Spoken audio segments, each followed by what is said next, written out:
It's such a classic that Chekhov based his whole career on. What Patrick Marber has done is brought the comedy out of the piece. Very funny, but very real, and it has a wonderfully timeless quality to it, I think. This play happens in great heat, and everyone's a bit irritated, a bit cross with the heat, and I think that really helps the movement of the play. And we all know in summer we wear less clothes, we're literally a bit more exposed.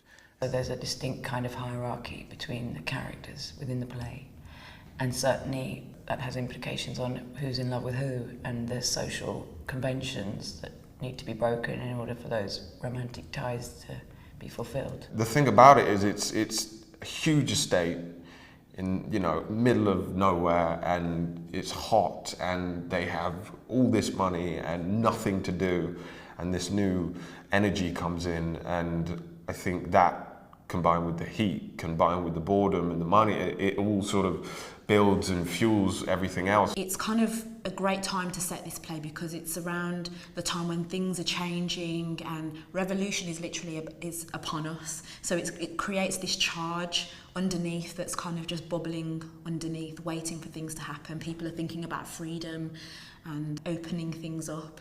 Turgenev's original took a month and ours takes 3 days, which I blame on austerity. What Patrick's done is to condense the action, which I suppose makes it sort of slightly more vivid. In a way, it sort of starts with that sense of torpor and ennui, and you haven't turned a page of your book in 10 minutes. But actually, everything happens over the course of 3 days, and it's much more vivid, I think, as a result. No one quite knows what Turgenev's influence on Chekhov was, but it's very clear that Chekhov must have read this play in particular, because this seems to be the first play set on a big country estate, people kind of drifting around, sort of doing nothing, falling in and out of love. Nothing happens, everything happens, which was a form that Chekhov went on to use. By the time Chekhov was writing his plays, this was a fairly famous Russian play, but it wasn't until 1909, after Chekhov was dead, that Stanislavski directed A Month in the Country, and that's when it really entered the repertoire. There's a great line in Withnail and I when they say, "I loathe those Russian plays. It's full of women gazing out of windows, moaning about ducks flying to Moscow." And I think that the public perception of it is very heavy drama, like Hedda Gabler.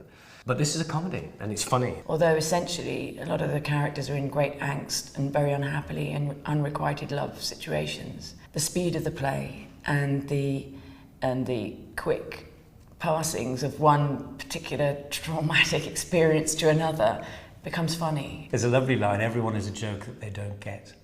And I think that's true of all the characters in it. Slightly absurd.